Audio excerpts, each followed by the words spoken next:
You're going to truly enjoy this episode of the ATU Library podcast. Sherry Tinerella, Public Services Librarian at the Ross Pendergraft Library. You're going to truly enjoy this episode of the ATU Library podcast. Sherry Tinerella, Public Services Librarian at the Ross Pendergraft Library, recently sat down with Wren Whiteseven from the Wondering Troubadours. He shares his journey to the River Valley, his passion for music, and all things violin. Stay around to the end and listen to both Sherry and Wren play a couple of songs together. You're listening to the ATU Library podcast, where we explore timely topics with professionals from Arkansas Tech University, the River Valley, and beyond.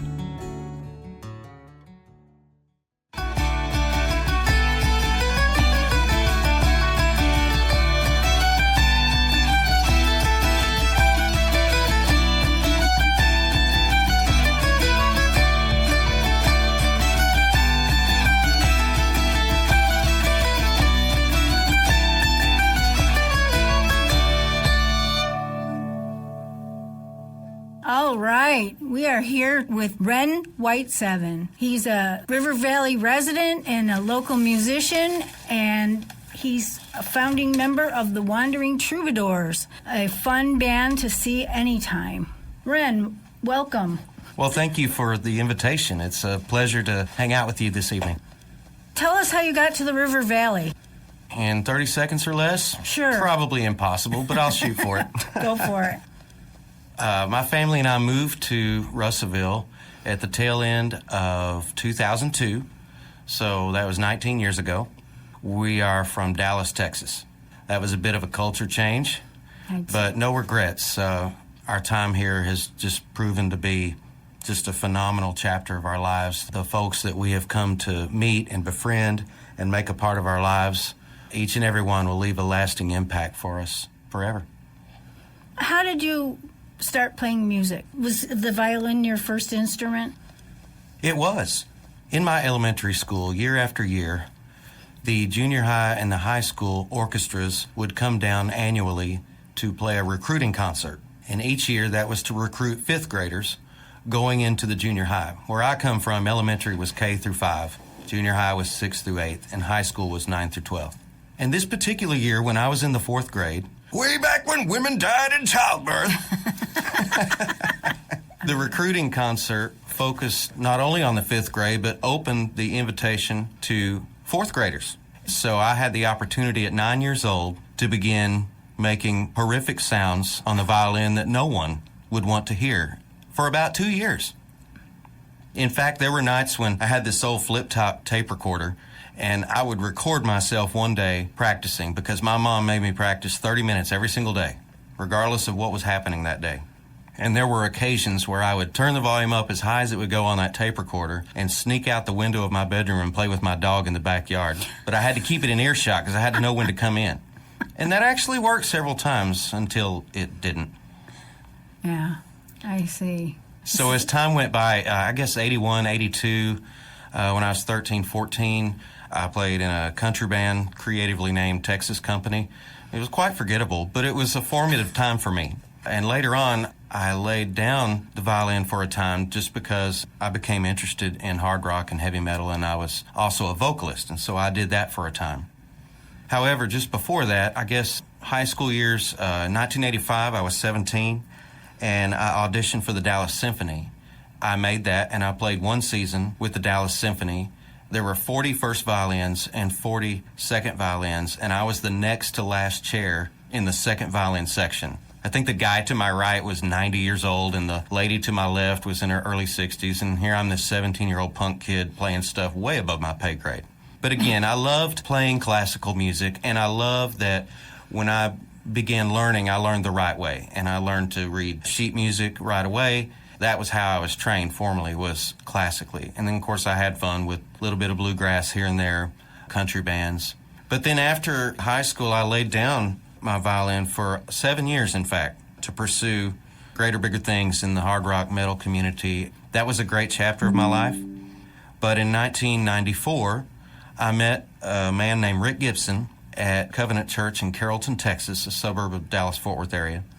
He had seen me audition for a vocal part in a big major Easter production that year, and he approached me, introduced himself, said he had just moved here from Portland, Oregon, and he was a guitar player, singer-songwriter, and would I be interested in getting together and see what happens? And so we did that. In those first couple of times together, it was just magic.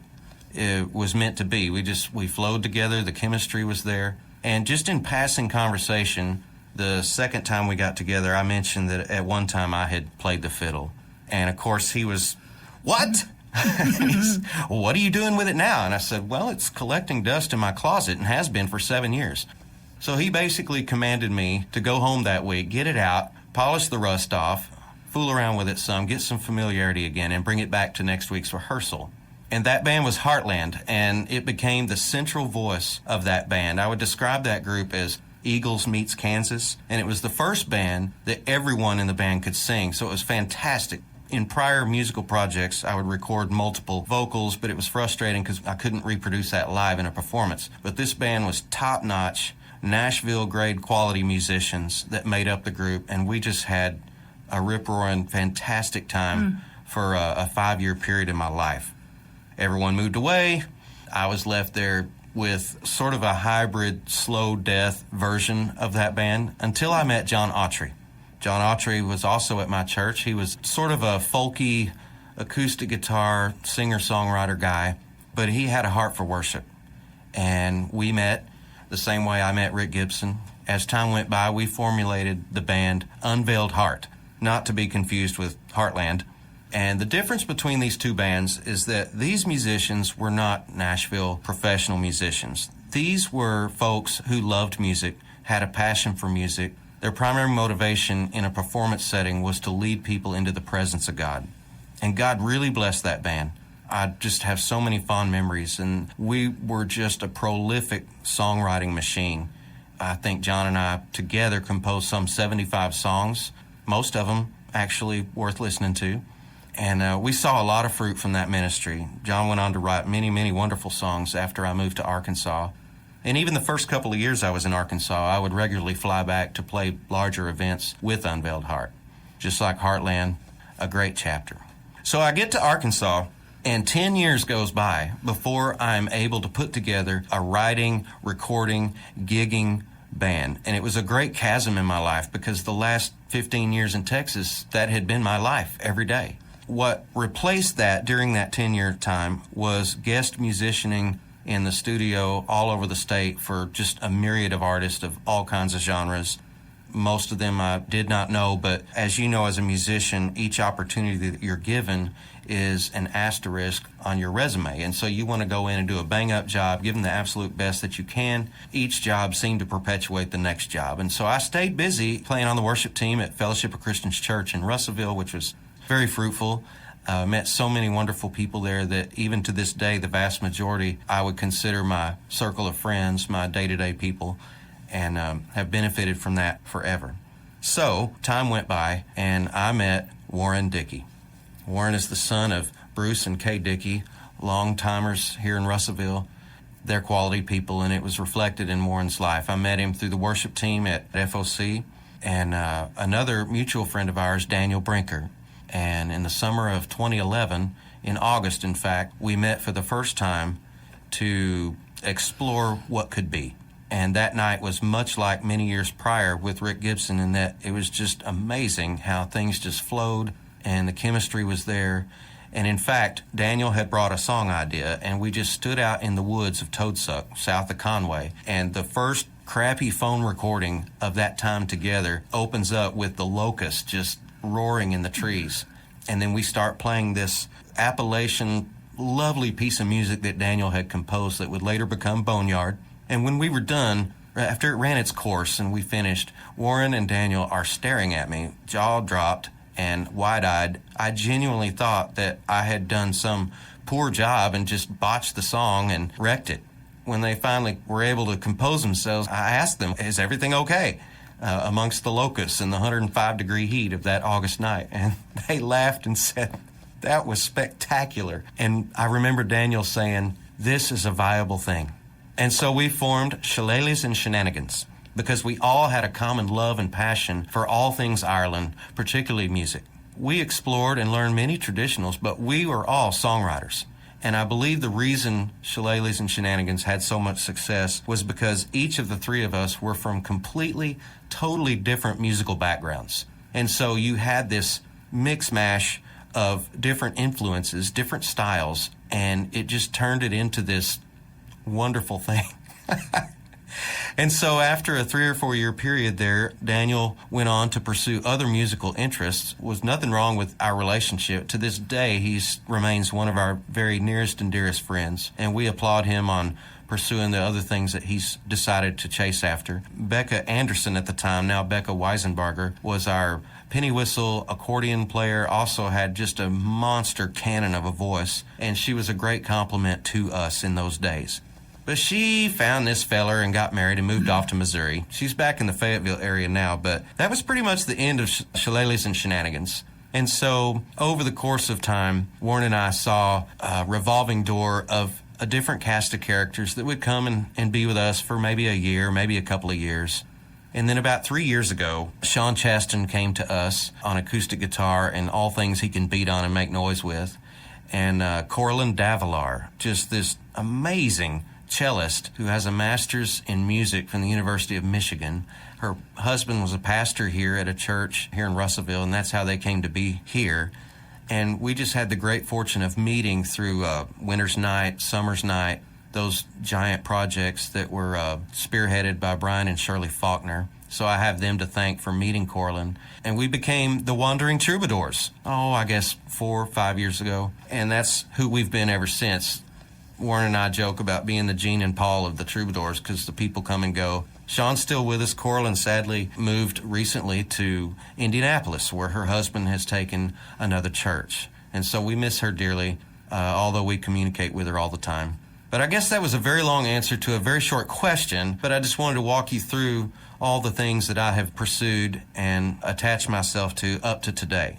And as of today, I'm still aggressively and enthusiastically pursuing all that can be for the Wandering Troubadours.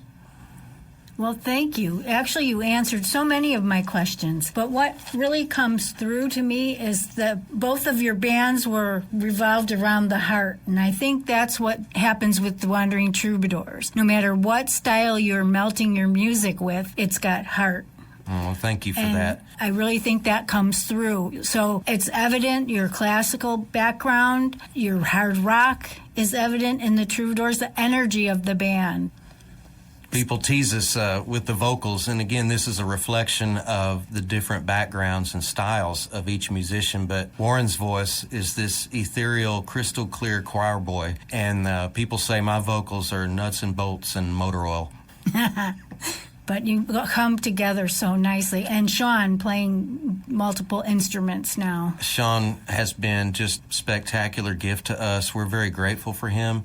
Also, I wanted to mention with the Troubadours, our motto has always been with those who join our circle and become a part of us, relationship first, band second. So I believe in my heart that God brought Sean to us, not only for us to offer him true brotherhood and genuine friendship, but we needed him. And so we've complemented each other so well. I feel like we have helped Sean elevate his musicianship tremendously from when he first came to be with us. And he has brought so much to us as well. He has a giver's heart, a servant's heart. In our originals, Sean wrote this delightful song called Lazy Lad's Jig.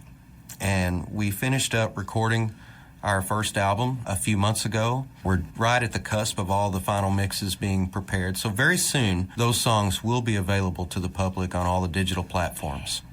Awesome. I can't wait to hear it. Can you play something from it? Yes, I can play a couple of Troubadour originals. Oh, we have a mix of lyrical songs and instrumental songs. In fact, much to Warren's chagrin, he's always pestering me to write more lyrical songs. He says, we've got too many instrumental songs. Fiddle tunes.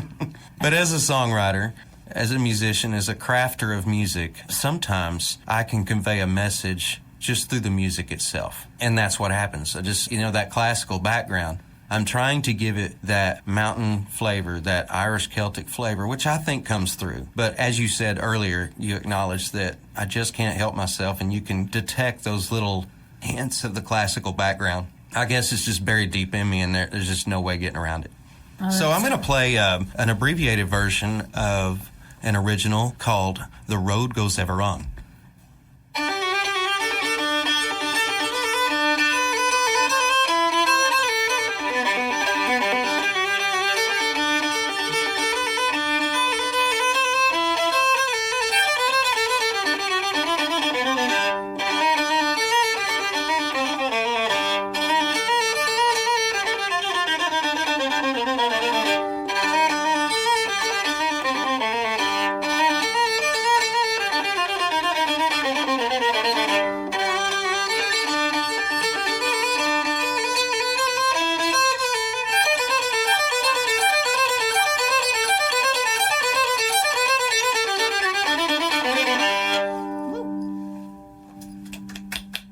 Yay.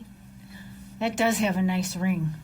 I have this green electric violin that I've named Incinerator, and it's just amazing to look at. But it's, basically a cheap piece of crap that just looks cool. But because it's electric, a sound man can do wonders and make it sound amazing. And I use that for shows, mainly just because visually it's stunning and it excites people. Plus, I have to play in a sound system. I have an old Marcus Berry pickup installed on this Gotts. It's really just a pod inside, and so whenever it dies out, eventually, I had it put in 1994. This is not even made anymore.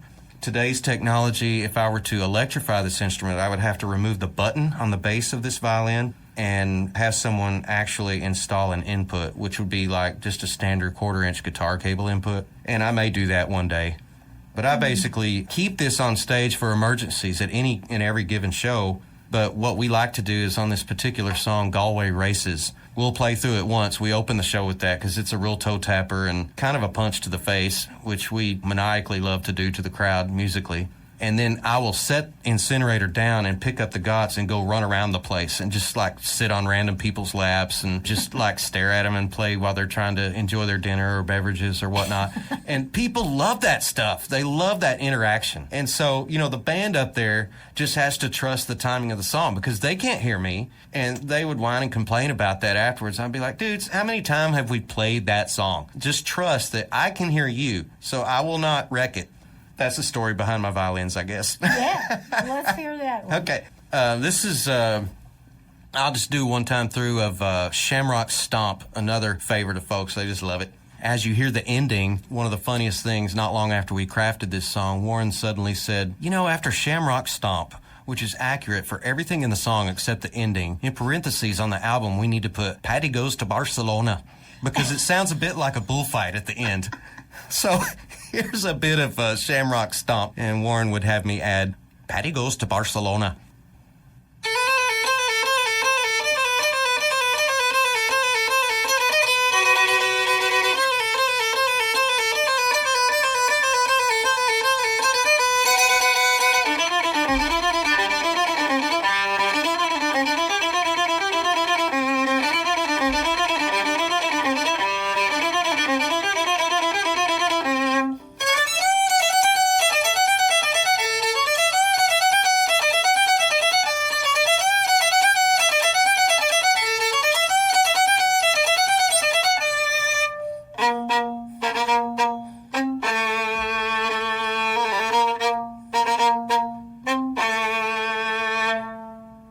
Beautiful. The music of the River Valley essentially came from Irish music, didn't it? The tunes of Arkansas are a lot like pretty much the Irish tunes that were brought over to these hills a couple centuries ago. Yes, that's evident all over the state. When they hear this music, it's like home. It's difficult, though, to find people that play Celtic music in the traditional sense with sessions and that. I know you have to go to Little Rock to go to a session usually. It's a curious thing. I have had a hard time finding any significant number of what you would call Irish Celtic musicians, or at least folks who have an avid interest in learning and playing those old traditionals, let alone crafting new ones like the Troubadours do. For the purpose of this interview, this is going to be really lame, but I can't remember the name of this band based out of Fort Smith. But these 4 or 5 guys that are now in their middle 80s, in their heyday and peak, they were just an amazing force to be reckoned with, an Irish Celtic band.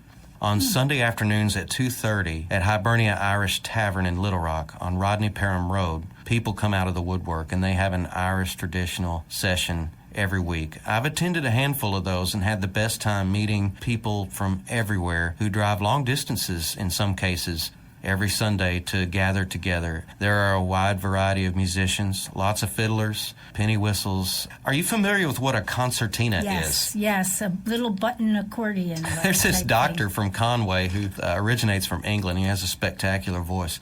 Plays this concertina. It just looks like this little teeny tiny handheld miniature version of an accordion, I guess. I remember him telling me the story that it was a 3-year waiting list to get this manufactured from this artisan in the hills of England somewhere, and it was $8,000. But that guy, right before your eyes, can make all of this stuff happen out of this tiny instrument that you wouldn't believe. It's just, I tell myself, I only believe what I'm seeing because my ears are hearing it at the same time. I believe I sat next to him when I went there. Oh, good. Yeah. Then you know what I'm talking about. Yeah, I do. Yeah. And there was a phenomenal flute player there. Yes. Yeah. Yeah, there's some dulcimer players and accordion. There's a variety of instruments there. Yeah. It's such a good time. Yeah. My hope is someday we'll have something like that in Russellville. I would love that. And speaking of that, in Russellville, what has the Acme School played a part in your musical life? That's the Arkansas Center for Music Education. I mean, those shows that you put on. I'm hoping, because the schools here, like K through 12, they don't have strings. Like where you and where I came from, they did have strings. I love to see that kind of place flourish. What do you think could be the future of strings in Russellville? Well, first and foremost, strings should be available in our public schools. I don't understand all the reasons of why they're not there. In fact, maybe I don't care either. I think that it's a priority. Also, being an artist, that's a passion. And I think music education should be first and foremost, or at least equal value to all the other avenues that are made available to kids coming up. Arkansas Center for Music Education, very near and dear to my heart. That's headed by Brian and Shirley Faulkner, some of the most wonderful people I've ever met. Funny story about that. The Troubadours were doing an outdoor show behind the Hughes Center at the Russellville City Park. And we were on this flatbed trailer in April of, I guess, 2016. And it was the worst show we ever did. It was dreary and drizzly and cold, and, stringed instruments in cold weather are not friends in any situation. And much to my dismay, at the end of that horrible concert, Brian and Shirley Faulkner approach me after the show, and they invite me to participate in this new project that they're putting together called Winter's Night. It's forming a band of the super who's who of musicians in Arkansas to play tribute to Trans-Siberian Orchestra. And first of all, I was humiliated that they were there and saw that horrible show. It's a rare and strange thing, but it happens. And secondly, because of that state of mind I was in, I told them I would really have to think about it. And it wasn't until the 2 weeks that passed between that conversation, that invitation that they initially offered me, that my realization came about, wait a minute, of all the fiddle players, violinists in the state, that's a great big giant honor. And there's a long list of people that would kill to have that role. And the second thought I had was just straight up terror, fear, intimidation, because I felt like as much as I loved that music of Trans-Siberian Orchestra, it was definitely way above my pay grade. And so I'm grateful that I chose to commit to it, because I put in countless hundreds of hours rehearsing those songs to perfect them and to do them justice, because I wanted to honor Brian and Shirley's invitation, but also I wanted people to have a great time, because there's a lot of folks that can't go to a TSO show. But they would come here Winter's Night at Center for the Arts in Russellville. And, of course, it's a fundraiser to help perpetuate the benefit of Arkansas Center for Music Education. And so that stretched me as a musician. It definitely elevated my musicianship. And then the other benefit from that was meeting so many wonderfully talented musicians.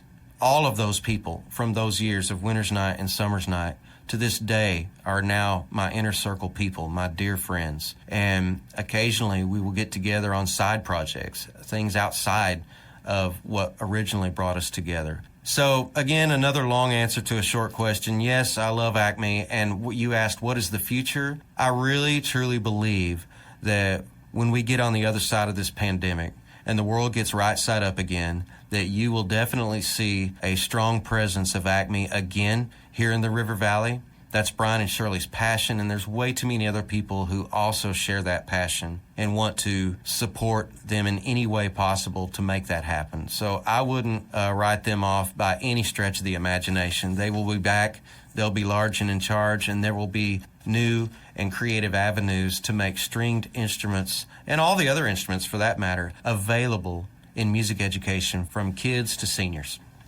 Thanks, Wren. Thanks for coming tonight. Well, thank you for the invitation. I thoroughly enjoyed visiting and appreciate you all enduring me just yammering on and on. No, how can people find out more information about the Wandering Troubadours? That's a great question. The Wandering Troubadours have a Facebook page, but also you can reach us individually. I, of course, am Wren Whiteseven. You can reach Warren Dickey, Sean Chaston, all on Facebook. Like I mentioned earlier, we're at the very, very final stage of the final mixes of the album. It's a collection of 13 originals. A few songs were not cut, but we just ran out of time. We had a very limited time budget. But we have 13 original songs that are just about to be available to the masses, and the intention is to release those on all the predictable digital platforms. Awesome. How about we try to play something together? I think that's a delightful idea. Let's do that.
Well, that concludes our podcast. If you would like to listen to other podcasts from the ATU Library, go to our website at library.atu.edu and click on the podcast link.